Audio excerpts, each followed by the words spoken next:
Bonjour à tous et bienvenue à ce nouveau jeudi de la recherche paramédicale, du coup présenté par le réseau Recherche Innovation Paramédicale du GIRC Grand Ouest. Donc aujourd'hui, nous recevons Florence Lavandier et Amélie Gibory, qui sont diététiciennes au CHRU de Tours et qui vont vous expliquer leurs problématiques juste après les quelques petites minutes. Je prends quelques minutes pour vous expliquer le fonctionnement de l'outil. Et ensuite, je leur donne la parole avec plaisir. Alors, le webinaire est en écoute seule. Vous ne pouvez pas prendre la parole avec un micro. Par contre, vous pouvez très bien poser des questions en fait, dans la zone questions qui apparaît dans le petit outil dans l'outil. Si la qualité du son n'est pas correcte, vous pouvez aussi rejoindre la conférence par téléphone en cliquant sur Audio ordinateur. Le webinaire est enregistré et le replay sera disponible sur YouTube, sur la chaîne du CHU d'Angers.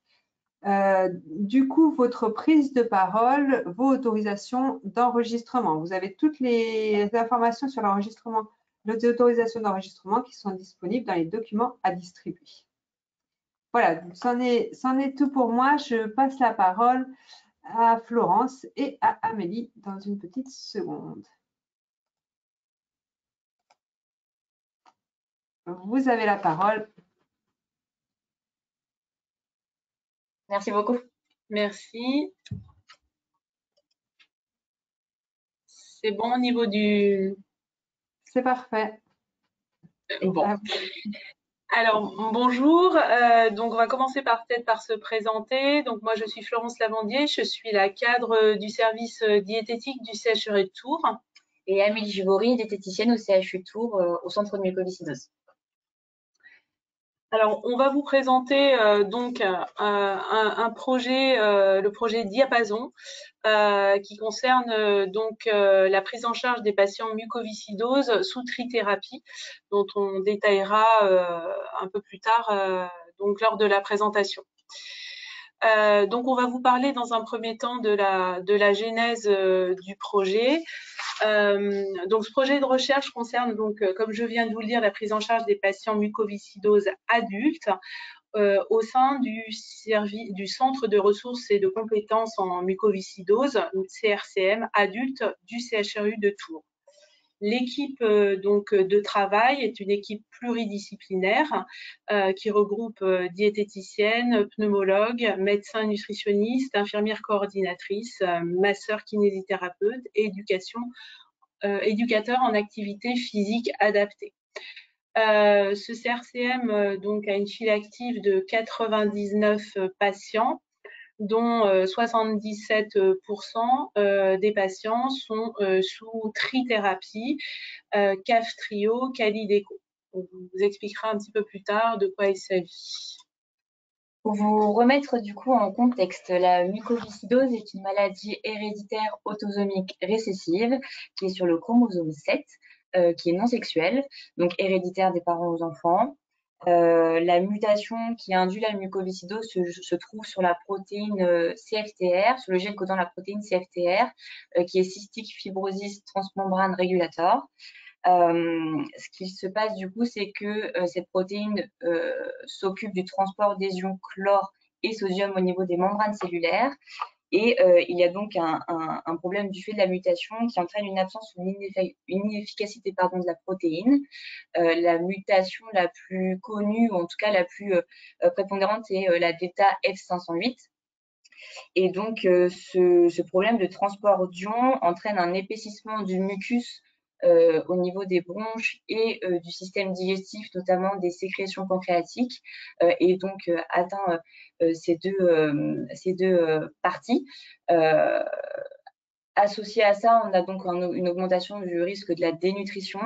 Cette dénutrition, elle est multifactorielle. Elle est du fait d'une augmentation du métabolisme de base des patients par rapport aux exacerbations respiratoires, du fait que les patients, des fois, mangent moins, donc les apports nutritionnels oraux peuvent être diminués du fait d'infections également, ou autres, et d'une malabsorption du fait de l'atteinte digestive.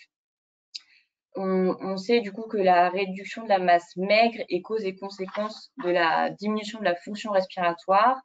C'est dans la littérature et donc c'est la dénutrition, les conséquences de la dénutrition et les traitements. Du coup, c'est donc la diététique dont je m'occupe au CRCM adulte de Tours, donc la prévention de cette diminution de masse maigre et l'activité physique par mes collègues pour le maintien de la masse musculaire.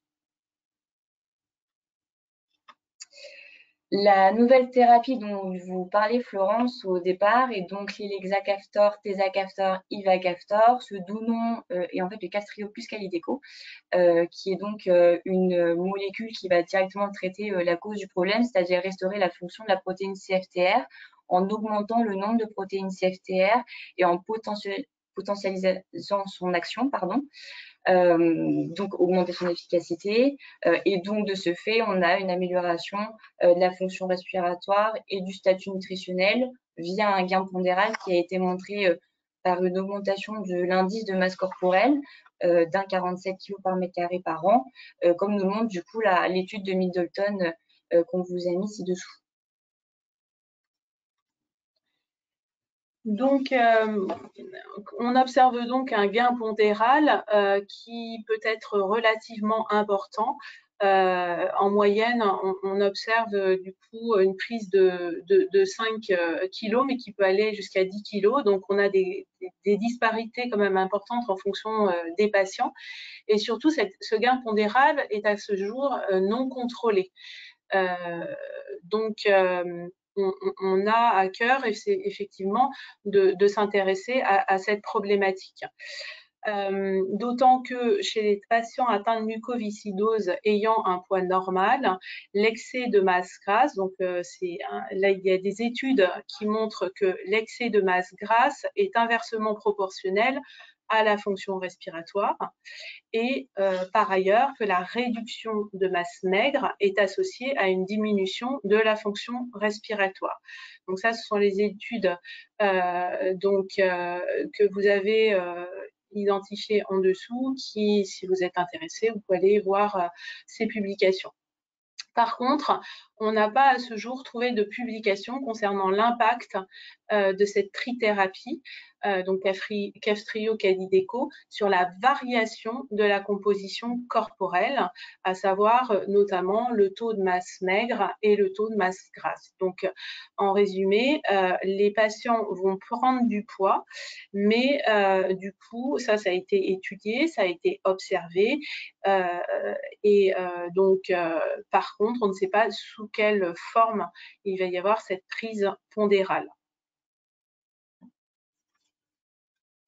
Alors, pour vous expliquer comment on a abouti à ce sujet, on vous a donc noté qu'il y avait une réflexion collective donc au sein du centre de mucoviscidose pour faire évoluer. Enfin, on s'est posé la question de faire évoluer la prise en charge des patients, tout simplement parce qu'on commençait à avoir un petit peu de recul suite aux patients qui étaient passés sous ATU, donc donc c'était des délivrances en urgence pour les patients qui étaient plus précaires au niveau respiratoire, qui ont eu la possibilité d'avoir le traitement environ un an avant.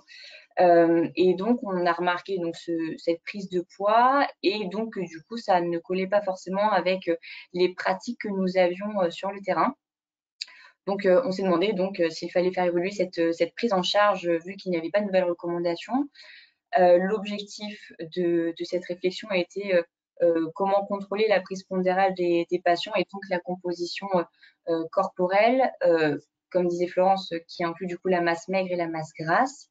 En est venue du coup l'idée de départ qui était l'impact d'une prise en charge coordonnée, diététique, éducateur en activité physique adaptée sur l'évolution pondérale et la composition corporelle des patients sous Kaftrio plus Kalydeco. On a fait une enquête de pratique auprès des autres centres de ressources et de compétences en mucoviscidose de la zone Hugo, donc sur la zone du Grand Ouest, qui en fait avaient la même réflexion et les mêmes questionnements que nous. Donc, ce qui a été plutôt rassurant dans cette idée. Et donc, du coup, on a commencé à observer l'évolution du poids des patients et de leur composition corporelle au sein du CRCM de Tours suite à l'introduction du Kaftrio Kalydeco en juillet 2021.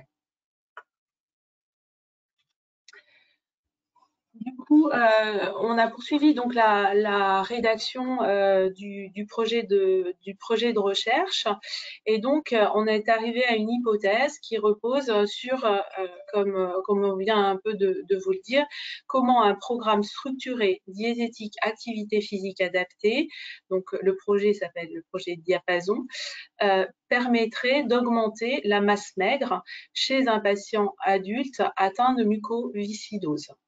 Donc là, on est bien, je ne sais pas si on l'a bien dit dès le départ, on est bien chez des patients adultes.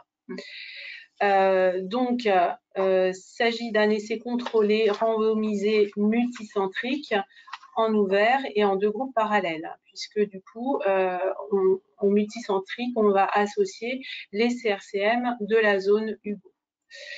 Lors de ce projet de recherche, on va également s'intéresser à d'autres critères, notamment le statut nutritionnel, la fonction respiratoire, la capacité physique et la qualité de vie.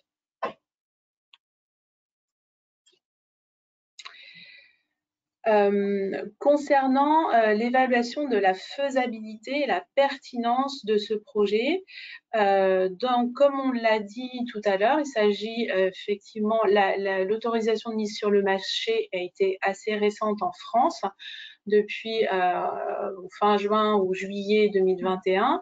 Elle a reçu un avis favorable donc de l'Agence européenne pour la mise sur le marché du Kaftrio Kalydeco, ce qui fait qu'il y a relativement peu de données de la littérature actuellement. Ce qu'il faut savoir aussi, c'est que dans notre projet de recherche, les critères d'évaluation que nous avons retenus font partie des soins courants. Donc, il n'y a pas de soins trop invasifs visés pour le patient. Qu'on a également un bassin de recrutement assez conséquent dans la mesure où on va travailler avec les autres CRCM de la zone Hugo. On a évalué à peu près à 500 patients éligibles sur cette zone.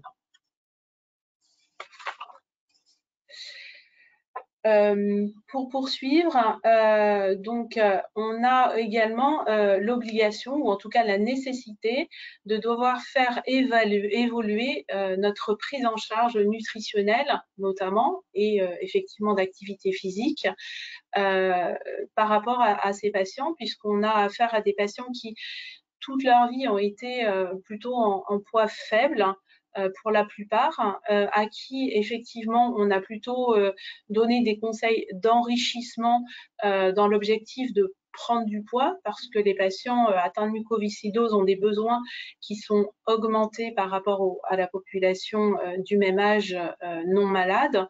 On évalue à peu près 1,2, 1,5 fois les besoins en énergie pour cette population. Or là, du coup, cette médication engendre déjà une prise de poids, comme on disait, non contrôlée, et donc on va être amené à devoir avoir un objectif certainement de prise en charge ou de conseil d'équilibre alimentaire plutôt que d'enrichissement. Par ailleurs, la prise pondérale rapide entraîne également d'autres conséquences vis-à-vis des patients. Et là, on a des retours de patients dont je laisse.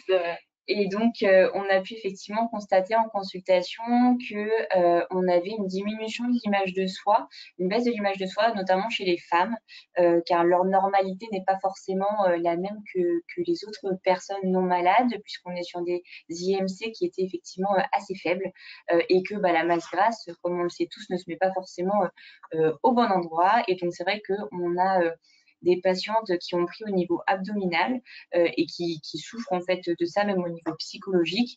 Donc, c'est vrai que ça, c'était pas évident et ça entraînait des pertes de confiance et des déstabilisations, puisqu'ils nous ont aussi posé des questions sur le fait qu'on leur a effectivement expliqué toute leur vie qu'ils seraient plutôt assujettis à de la dénutrition et que là, ça change tout simplement toute leur prise en charge au niveau nutritionnel notamment pour ces personnes-là. Pour les hommes, c'est un petit peu plus modéré car l'image d'une personne un peu plus maigre était associée à une personne malade. Donc, on a quand même pas mal de patients hommes qui étaient satisfaits de la prise de poids, mais qui du coup sur des prises de poids un peu plus importantes environ 10 kilos, commençaient à se poser effectivement également des questions sur leur périmètre abdominal ou choses comme ça. Donc, c'est des choses qu'on a pu vivre en consultation et qui nous ont aussi réconfortés dans le sens où il y avait un intérêt pour eux direct. Alors, où nous en sommes du projet? On est actuellement sur la recherche de financement. Donc, le projet a été déposé à l'appel d'offres du PHRC GIRSI Grand Ouest au mois d'octobre l'année dernière. On a eu la chance d'avoir notre lettre d'intention qui a été retenue en décembre donc 2021 et on a dû travailler un peu plus profondément sur le dossier complet qu'on a déposé, donc que la DRCI, donc Direction de la recherche de notre établissement, a déposé le 31 janvier 2022. Et donc nous sommes en attente de réponses pour savoir si on va obtenir le financement. L'équipe se réunit le 13 mai 2022 et on saura donc d'ici une dizaine de jours si on est financé sur ce projet. Et pour terminer, je vais vous parler de mon expérience donc plus personnelle. Donc au niveau des forces que j'ai pu, alors donc il faut savoir que je n'ai pas de formation en recherche. Je suis diététicienne depuis 6 ans en milieu hospitalier maintenant. J'ai donc ma formation de base à l'UT avec la recherche bibliographique, mais je n'ai pas fait de DU ou de formation diplômante autre. Donc j'ai eu la chance d'être accompagnée par une équipe qui était très à mes côtés. Donc il y a eu bien évidemment dans un premier temps l'équipe pluridisciplinaire du CRCM, dont les pneumologues qui ont été très très aidants, avec une mention particulière pour le docteur Manquiquian qui a été très présente pour la réalisation du protocole. La cellule de recherche a été également d'une grande aide pour se rendre compte des étapes à passer. Et puis comme disait Julie Léger, du jargon un petit peu plus, un peu différent de celui que nous on peut avoir sur le terrain. Donc c'est vrai que c'est deux mondes différents, mais qui se complètent et qui nous permettent d'avancer. Donc je suis un grand aide de la cellule de recherche. Florence, du coup, ici présente, ma cadre qui a fait un DU de recherche paramédicale en santé à Angers, a été très très aidante pour la rédaction du protocole et m'a beaucoup soutenue aussi pour permettre la coordination des différentes personnes et puis pour m'expliquer également comment se passait un protocole de recherche. On a eu également de l'aide des documentalistes, les CRCM de la zone Hugo qui ont été aussi très aidants, et puis le groupe institutionnel de recherche en soins. Pour les difficultés, parce que bien évidemment, ce n'est pas tout rose, c'est une expérience qui est super. Cependant, il faut bien avoir en tête que on peut être amené à rencontrer des difficultés, comme là, nous, ça a été le manque de personnel APA sur le CHU, qui a été dès le départ une difficulté. Du fait que c'est un projet de recherche qui est quand même basé sur 2 paramédicaux. Donc, on a eu des contacts avec des associations et puis les kinés et APA du centre Muco qui ont été aidants, mais qui n'ont pas pu être présents pendant toute la rédaction du protocole. Et c'est vrai que quand on manque d'expérience en recherche, c'est une de mes difficultés aussi. Je suis plutôt néophyte dans le domaine et c'est pas facile du coup de se lancer un petit peu toute seule entre guillemets, mais aidée par plein de personnes. Donc voilà. Et il y avait la nécessité d'une validation pluridisciplinaire. C'est un projet qui est validé par tout le monde, où tout le monde est impliqué, donc on n'est pas tout seul à chaperonner ça, et donc du coup il faut faire aussi en fonction de tout le monde, donc ça c'est très important. Et puis beaucoup de temps personnel. Le temps personnel qui est à la finalité nécessaire, et puis qui nous apporte plein de choses, que c'est beaucoup d'enrichissement au niveau professionnel et personnel, mais il faut effectivement avoir en tête que le temps personnel a été important sur ce protocole. Voilà. Voilà. On vous remercie. On vous remercie. Maintenant, on peut répondre aux questions s'il y en a. Merci beaucoup pour votre intervention. C'est très riche et intéressant de voir comment vous avez monté ce projet et ce binôme en fait que vous avez formé et qui a permis en fait d'aboutir sur un beau projet.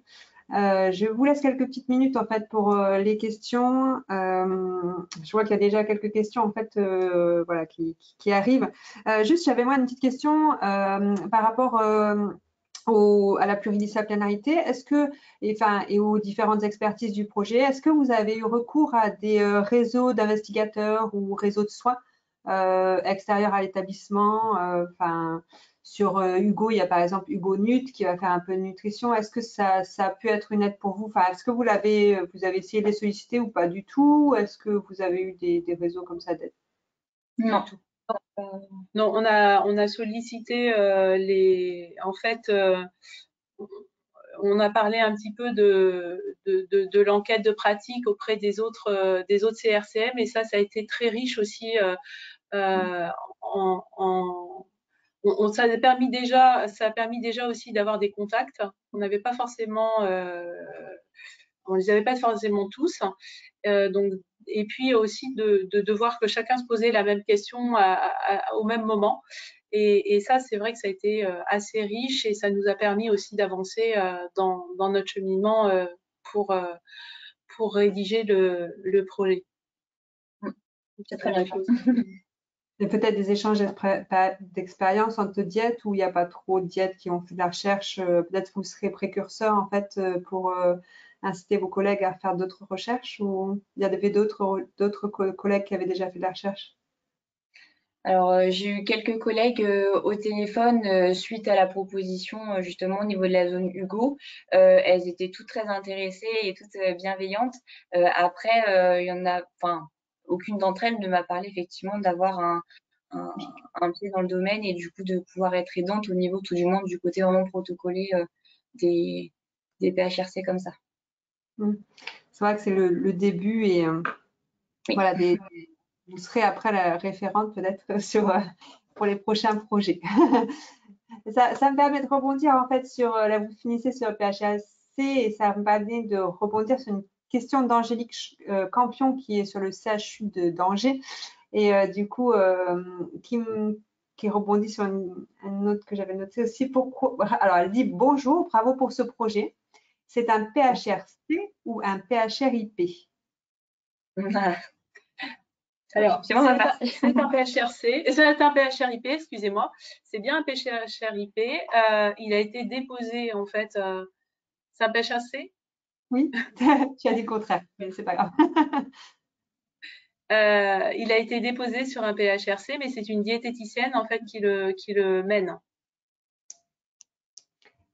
Voilà, en fait, il y a une fausse idée qui veut que les PHRC et les PHRC interrégionaux, donc sur lesquels vous avez candidaté, soient réservés aux médecins. Mais non, les PHRC sont ouverts aux professionnels paramédicaux. Le PHRIP a été fait ensuite pour, vraiment faire une porte d'entrée plus dirigée pour les paramédicaux. Mais il est possible de candidater au PHRC et au PHRCI. En fait, les PHRC interrégionaux qui sont coordonnés par les GIRSI, en fait, sont de plus en plus, encouragent en tout cas les paramédicaux à déposer en leur propre nom, puisque c'est des projets qui sont des projets de soins. Donc, il n'y a aucune raison qu'il y ait un porte-nom médical en fait sur ces projets-là. Donc, n'hésitez pas, surtout, à postuler au PHRCI, en tout cas.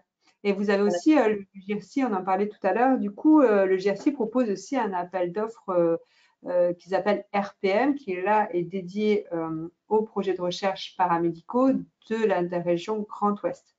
Voilà, du coup, ça fait un panel en fait un peu plus large, mais qui est sur des budgets beaucoup plus réduits que les PHRC et PHRI. Donc, bel exemple. Il y a une autre question de Vanessa Leroy. Elle dit, les personnes atteintes de la mucoviscidose ont-elles du coup tendance, avant la trithérapie, à avoir une alimentation malsaine du fait de leur risque de dénutrition ou finalement mangent-elles déjà équilibré, ce qui rendra, je suppose, par la suite le programme d'équilibrage alimentaire difficile pour vous? Donc, je pense que c'est plus difficile pour vous. Alors, je ne sais pas si j'emploierais le mot malsain, mais effectivement, on ne les a pas éduqués à manger très, très équilibré. Alors, il y a tout de même des notions qui sont inculquées aux patients sur l'équilibre alimentaire. La dénutrition reste quand même quelque chose qu'on essaye de traiter en priorité. Ils ont effectivement, du coup, une alimentation que nous, on appelle hyper-énergétique, hyper-lipidique, c'est-à-dire qu'en fait, ils ont, comme disait Florence, des besoins nutritionnels qui sont plus importants que quelqu'un de même âge et de même sexe qu'eux. Et donc, par ça, les conseils diététiques, c'est effectivement en première intention de fractionner l'alimentation et d'enrichir. Et donc, l'enrichissement se fait via l'apport en matières grasses, effectivement. Après, il y a toujours l'aspect qualitatif qui peut être vu. Les matières grasses végétales ou animales peuvent être différenciées. Et puis, il y a des compléments alimentaires qui sont mis en place, tout ça. Enfin, on a une bonne marge de progression, sachant que généralement les patients, notamment en pédiatrie, je parle au nom de mes collègues plutôt en pédiatrie, mais ont des appétences plutôt pour le sucré, donc ont tendance à manger très sucré. Et on a à peu près 50% de la population maintenant, comme les patients vieillissent avec ces avancées, qui commencent à être diabétiques. Donc en fait, c'est vraiment, je leur explique tout simplement qu'on prend un petit peu tout, on déstructure et puis on remet correctement. Et puis, c'est comme ça qu'on avance ensemble. Merci pour cette réponse. J'espère que ça a répondu. N'hésitez pas à remettre un petit commentaire si vous souhaitez des compléments. Donc, c'est bien. On parlait justement, en fait, en restant sur l'éducation et les changements, des appâts. Vous avez évoqué rapidement en fait qu'il était difficile dans la mise en place en fait de votre étude d'avoir des appâts disponibles. Est-ce que du coup c'est dans votre budget d'études, je suppose que vous avez budgété en fait les appâts. Et du coup, la difficulté, c'est de trouver en fait des appâts qui veulent travailler sur l'établissement, ou il y en a déjà. Et est-ce que les payer en heures supplémentaires pourraient les attirer, ou est-ce que alors concernant le personnel APA, c'est vraiment en fonction en fait de la volonté des établissements. En tout cas par rapport aux nôtres, comme les APA effectivement font partie de l'équipe des kinés et c'est le même cadre qui encadre à la fois les kinés et les APA. On a déjà effectivement, et ça c'est une des difficultés, déjà des postes de kinésithérapeutes qui ne sont pas pourvus. Et donc, le CHU Tours a fait plutôt, on va dire, a pris plutôt le parti de trouver des kinésithérapeutes plutôt que de recruter des APA. Donc, nous, on en a un, mais qui est du coup sur plusieurs missions au sein du CHU et qui a un temps assez restreint au niveau 20% simplement au niveau du CRCM. Donc il est à temps plein, mais simplement sur son temps plein que 20% pour le CRCM. Il ne peut pas augmenter son activité pour le CRCM.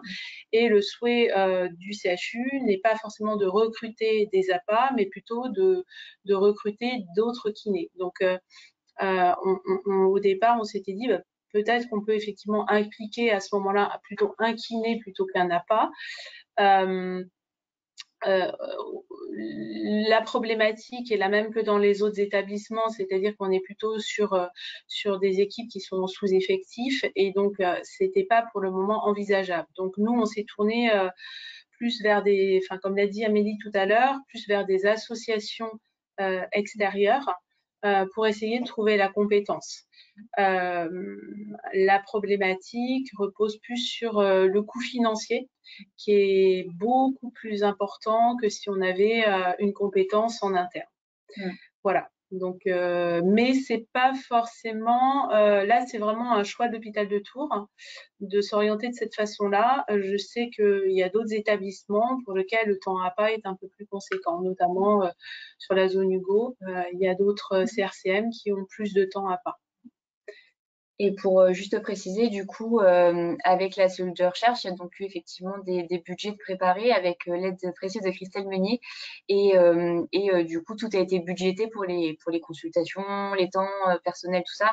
Et donc, comme dit Florence, effectivement, après, il suffit de trouver les personnes. D'accord.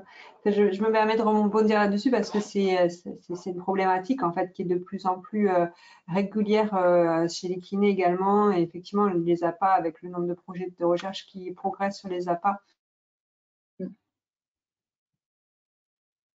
Et des solutions sur certains établissements ont été en fait de contractualiser avec les APA ou les kinés en place et en payant en heures supplémentaires. Donc, c'est en plus de leur temps de travail en fait que les kinés ou les APA vont être rémunérés par intervention sur le projet de recherche. Mais après, c'est pas toujours accepté sur tous les CHU. Mais je profite en fait de cette petite aparté de cette problématique que vous soulevez qui est de plus en plus régulière en fait pour tendre voilà, une petite perche, partager une petite solution qui a été éprouvée dans certains établissements du Grand Ouest, bien que ça reste très, très difficile au niveau administratif en fait, de faire passer ça.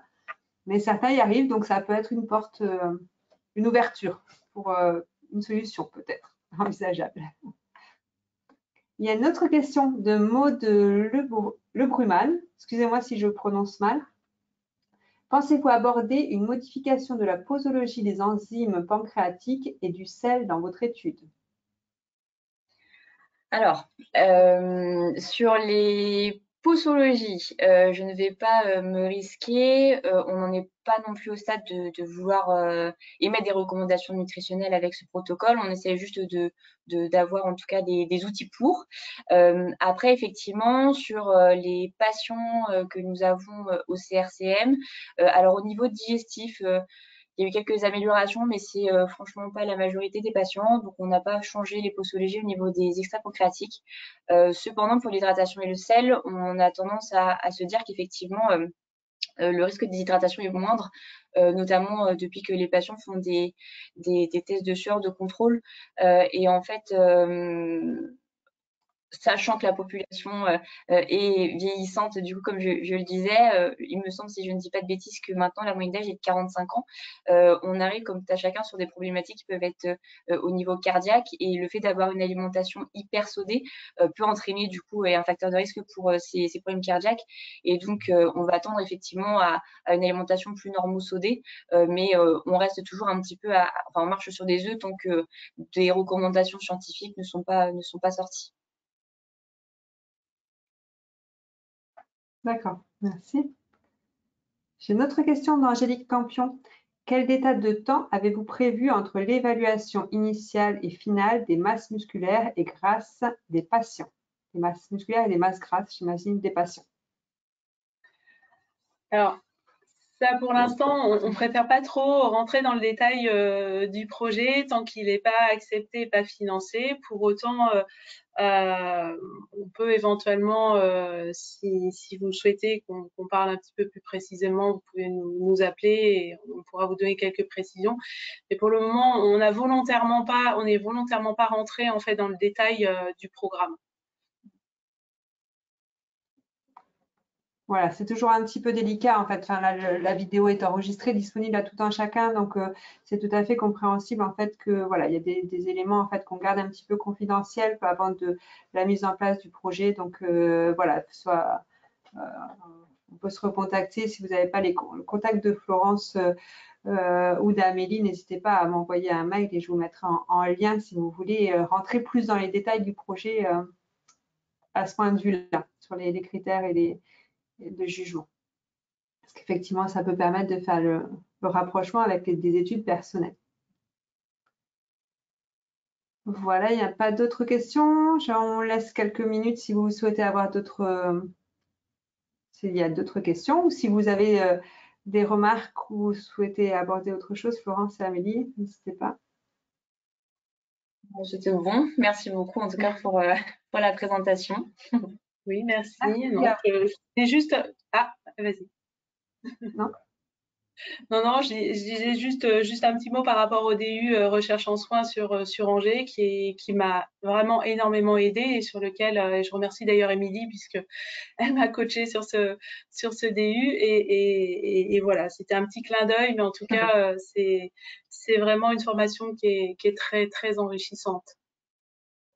Merci. Et effectivement, je te rejoins là-dessus. En fait, cette formation portée par Laurent Poiroux est vraiment, en fait, vous met vraiment un pied dans le projet en le faisant avancer au pas à pas. Donc, moi, je suis ravie que ça t'ait beaucoup aidé et que ça puisse aider des projets de recherche voilà, sur la France entière. J'ai une petite remarque de Véronique Lebaille qui dit bravo, bon courage du CHU de Rennes. Véronique. Merci Véro. Merci Véro. Écoute, Écoutez, je vous remercie en tout cas pour ce partage d'expérience qui est fort intéressant et je vous invite à nous tenir au courant en fait de votre retour du PHRCI en croisant les doigts pour vous et espérant que vous ayez le financement et que ce projet puisse se mettre en place. Donc, merci et donc à très bientôt pour la suite du projet. Peut-être d'ici quelques temps, en fait, vous viendrez nous présenter les résultats comme ça c'est fait dernièrement avec l'année dernière, en fin d'année dernière, voilà, qu'on puisse voir les résultats du projet. Hein. Donc, bon courage pour votre projet. Merci beaucoup. Merci beaucoup. Avec grand plaisir. On vous refera une intervention. Et puis, j'en profite aussi pour remercier quand même mes collègues cadres du Grand Ouest qui ont aussi répondu favorablement pour être centre associé à ce projet-là. Et bien sûr, les CCM. Oui. Merci. Vous avez le remerciement aussi de Vanessa Leroy qui vous remercie. Voilà, je vous souhaite une bonne fin de journée à tous. Merci à toutes les deux. Et puis, on se donne rendez-vous donc jeudi, du coup, en juin, qui sera le jeudi 2 juin, pour un café lecture, donc une lecture critique d'articles qui sera présentée par Karim Jamal. Merci et bonne journée à tous. Bonne journée. Bonne journée.